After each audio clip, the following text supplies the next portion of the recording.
हाय प्यारे दोस्तों। बिना सीखे लोग कैसे बजा लेते हैं हारमोनियम कीबोर्ड। बहुत सारे मेरे स्टूडेंट्स का, बहुत सारे मेरे व्यूअर्स का सवाल रहता है कि गुरुजी, बहुत सारे ऐसे लोग हैं जो बगैर सीखे बजा पाते हैं हारमोनियम कीबोर्ड। शादी विवाह पार्टी में जब जाते हैं तो वो बैंड बाजे के साथ जो लोग आए रहते हैं तो उनसे मैं पूछता हूँ तो बताते हैं कि मैंने सीखा नहीं, कहीं से ऐसे ही बजा लेता हूँ। अन्य नाटक वगैरह पार्टी में भी लोग आते हैं हारमोनियम वगैरह बजाने, तो वो भी ऐसे ही बजा लेते हैं। अन्य गली कूचे गांव में लोग मिलते हैं जो कहीं से भी ट्रेनिंग नहीं लिए होते हैं, फिर भी बहुत अच्छा, यहाँ तक कि म्यूजिक पार्ट भी बजा लेते हैं वो। तो ऐसा कैसे संभव हो पाता है? कैसे वो लोग बजा लेते हैं? आज की इस वीडियो में एकदम डिटेल से आप जानेंगे कि वो कैसे बजा पाते हैं और कैसे आप बजा पाएंगे। अगर उनकी तरह बजाना चाहते हैं तो आप भी कैसे खुद से बजा सकते हैं, कैसे बजा पाएंगे।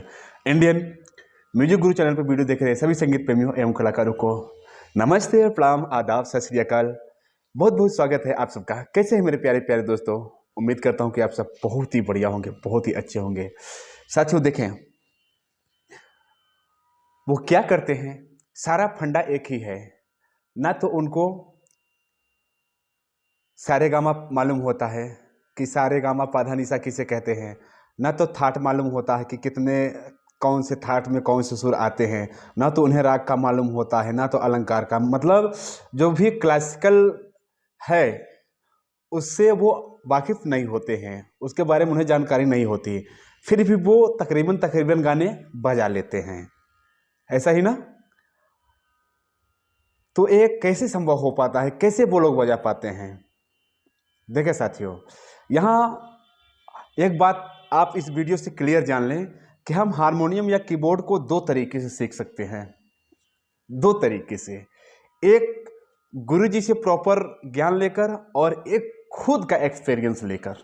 हालांकि जो खुद का एक्सपीरियंस लेकर खुद से आइडिया लेकर सीखेंगे उसमें कुछ न कुछ तो हमें कहीं ना कहीं से चोरी छिपे ही सही ज्ञान लेना ही पड़ेगा। समझ पा रहे हैं? देखिए, जैसे ये बटन लगे हुए हैं, ऊपर नीचे लगे हुए हैं सभी। यहाँ से मान लीजिए शुरू से लेकर अंत तक बटन लगे हुए हैं, वहाँ से लेकर फिर यहाँ तक बटन लगे हुए हैं। ये मान लीजिए आपका सेटअप है। तो इनके बजाने का क्या तरीका है, अगर आप कभी नहीं देखे रहेंगे तो कैसे बजा पाएंगे? या आप कह रहे हैं कि बहुत सारे लोग जो बगैर सीखे बजा पाते हैं, तो आप देखे ही नहीं रहेंगे, किसी द्वारा जान ही नहीं पाएंगे कि इस पर ए उंगली ऐसे रखा जाता है, ए उंगली ऐसे रखा जाता है। कैसे आप बजा पाएंगे? आप यही बात बताएं। तो कहीं ना कहीं से आपको इतना तो जरूर जानना पड़ेगा कि हाँ, इसे सा कहते हैं, इसे रे कहते हैं, इसे गा कहते हैं, इसे माँ कहते हैं, इसे मतलब इतना नॉलेज आपको होना चाहिए कि इधर से जब हम ऊपर की तरफ जाते हैं तो सारे गामा पाधा निशा होता है, और ऊपर जब नीचे की तरफ आते हैं तो सानी धापा मागा रेसा होता है। ठीक इतना नॉलेज तो उनको लेना ही पड़ता है। या ऐसा भी नहीं करते तो एक चीज़ का नॉलेज उन्हें ज़रूर होता है। किस चीज़ का? कि वो इतना नॉलेज ले लेते हैं कि जब हम नीचे से ऊपर की तरफ चढ़ते हैं तो सुर चढ़ता है। मेन बात यही उनके दिमाग में आती है, जो खुद से सीखते हैं उनके दिमाग में सिर्फ यही बात आती है, मेन बात, कि जब हम यहाँ से कहीं से भी स्टार्ट करके पूरे हारमोनियम में कहीं से भी, चूँकि उनको अब पता नहीं होता है कि कौन सा मध्य सप्तक है, कौन सा मंद्र है, कौन सा तार सप्तक है, वो कहीं से भी स्टार्ट कर सकते हैं।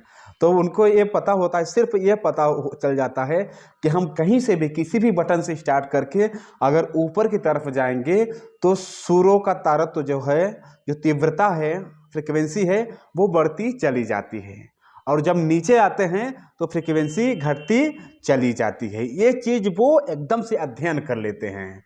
करेक्ट बात सिर्फ यही चीज़ है, आपको यही महसूस करना है। अगर उनकी तरह सीखना है या हारमोनियम सीखना है तो, कीबोर्ड सीखना है तो मेन सूत्र यही है साथियों, कि हम कहीं से भी स्टार्ट करके ऊपर की तरफ अगर जा रहे हैं तो सुर चढ़ता चढ़ता चढ़ता चढ़ता चला जाता है। सीक्वेंस बाय सीक्वेंस सुर चढ़ता चढ़ता चला जाता है।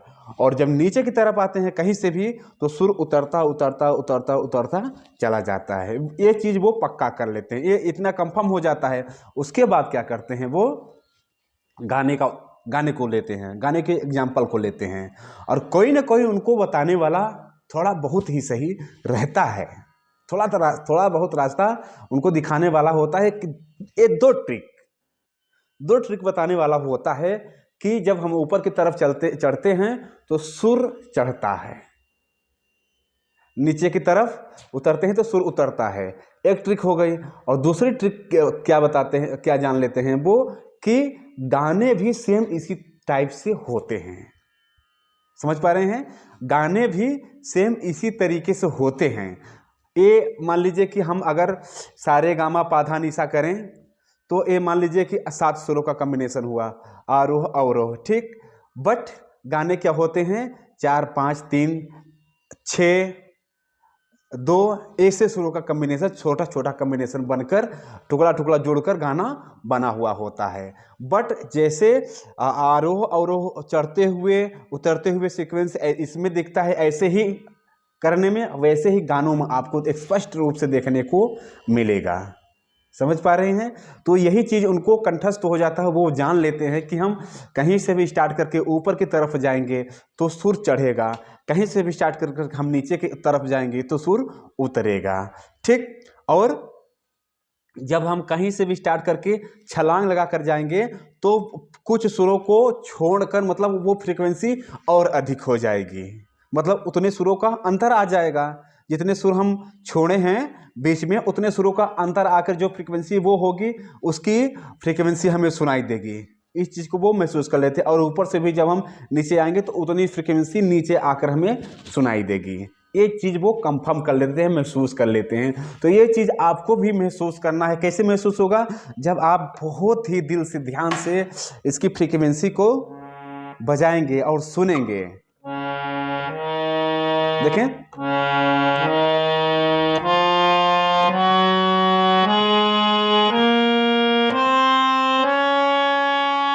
देख पा रहे हैं?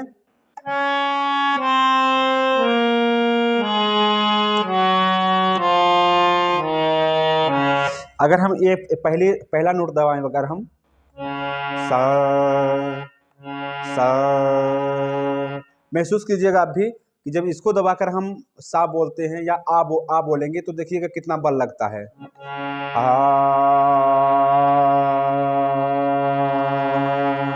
और यही चीज जब हम ऊपर वाले एक सा को दबाकर बोलेंगे तो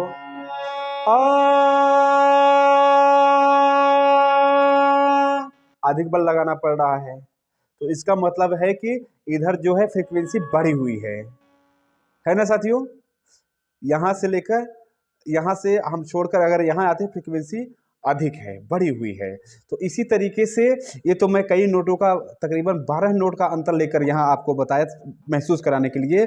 जब एक भी नोट आप आधे नोट का भी अंतर आप लेंगे तो उसमें भी आपको फर्क दिखेगा। देखें, सा रे सा रे,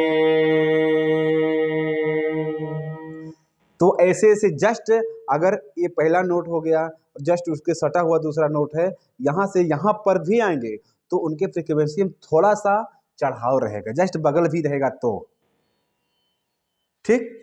तो ये चीज़ उन्हें महसूस हो जाता है कि जैसे जैसे हम आगे बढ़ते चले जाएंगे, एक भी नोट अगर आगे है, आधा भी नोट अगर आगे है तो उसकी फ्रीक्वेंसी जरा सी चाहे चढ़ी हो बट चढ़ी रहेगी, और नीचे उतर रहे तो उसकी फ्रीक्वेंसी उतरी हुई रहेगी। तो गाने को वो महसूस करते हैं इसी तरीके से। देखें, जैसे हम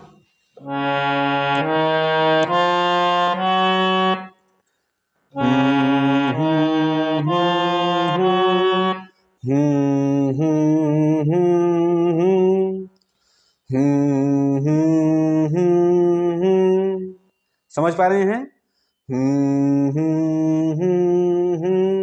एकदम से स्पष्ट हो रहा है कि हम ऊपर की तरफ जा रहे हैं, ठीक। तो गाने भी आप देखेंगे तो सेम इसी तरीके से रहते हैं, जैसे जैसे आज फिर तुम पे प्यार,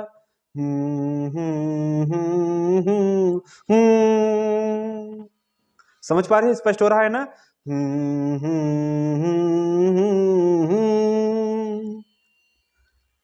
सेम वही तरीका। दो चीजें आप समझ लीजिए दोस्तों कि जब सुरों पे ऊपर जाएंगे तो सुर चढ़ेगा, नीचे जाएंगे तो उतरेगा, और गाने भी इसी तरीके से होते हैं। तो हम नोट को गुनगुना गुनगुना कर पहले अभ्यास करते हैं, ठीक, उसके उतार चढ़ाव समझने के लिए। और इसी तरीके से गाने को भी हम गुनगुना कर समझेंगे कि गाना ऊपर चढ़ रहा है कि नीचे जा रहा है। ये चीज़ हमारे समझ में आ गई तो हम बड़े ही आराम से गाने को उतार सकते हैं। जैसे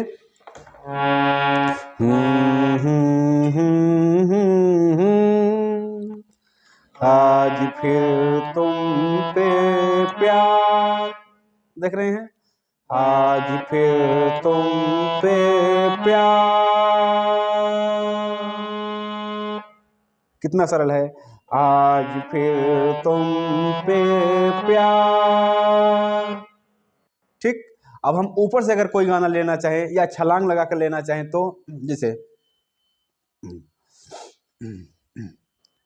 दा रा रा रा रा रा कब से दारा। अब आपको महसूस होना चाहिए, मैं बोला था आपको ना कि कई सुरों का अंतर बीच में है। जैसे हम अभी सीक्वेंस बाय सीक्वेंस करेंगे, उसी तरीके से कभी नोट छोड़कर भी देखेंगे। तो मान लीजिए हाँ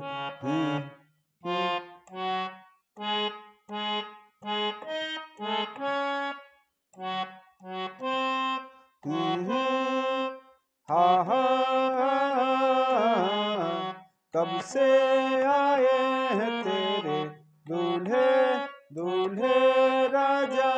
देखें 3-4 नोट गैप करके लगा हुआ है। दूल्हे राजा। तो इस तरीके से कोई कोई सीक्वेंस बाय सीक्वेंस लगे रहेगा गाना, कोई छलांग लगाकर लगा रहेगा, कोई उतरा रहेगा। जैसे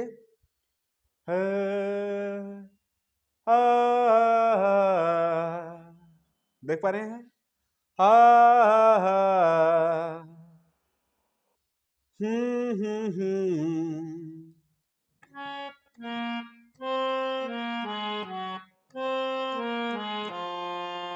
देख पा रहे हैं?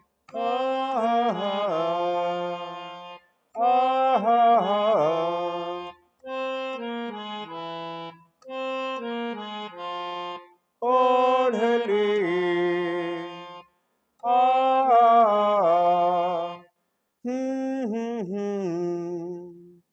ओढ़ली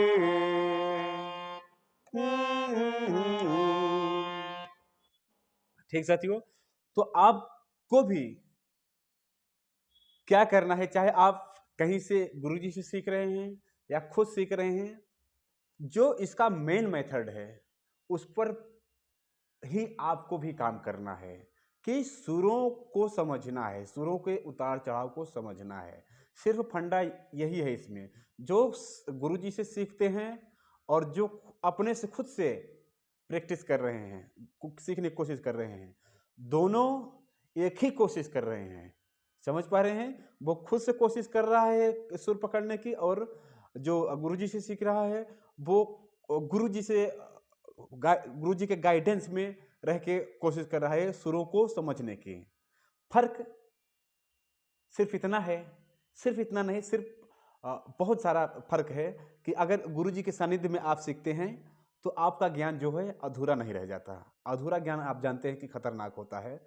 तो गुरुजी के सानिध्य में रहकर अगर आप सीखते हैं तो संपूर्ण ज्ञान मिलेगा आपको, और सटीक ज्ञान मिलेगा, और आप कम समय में अच्छा चीज कर सकते हैं, भटकेंगे नहीं, कहीं फंसेंगे नहीं। और ये जो खुद से सीखने वाला होता है, ये आपका लाइफ टाइम कच्चा ज्ञान रहेगा। समझ लीजिए, आप खुद से सीखने वाला लाइफ टाइम कच्चा ज्ञान रहेगा। तो मैं ये नहीं कह रहा कि आप खुद से प्रयास न कीजिए। मान लीजिए कि आपके पास कोई मजबूरी है, कोई दिक्कत है जिससे आप क्लास नहीं अटेंड कर पा रहे हैं। मान लीजिए आपके पास पैसे की दिक्कत है या टाइम का दिक्कत है, इसलिए नहीं अटेंड कर पा रहे हैं क्लास।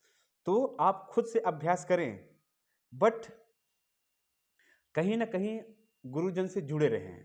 अगर गुरुजी के गाइडेंस में थोड़ा सा अगर करते हैं तो ज़्यादा प्लस पॉइंट होगा आपका, ठीक, ताकि आप एक सही रास्ते पर, सही दिशा में सही ज्ञान को ग्रहण कर सकें और सही रास्ता पे जा सकें, ठीक।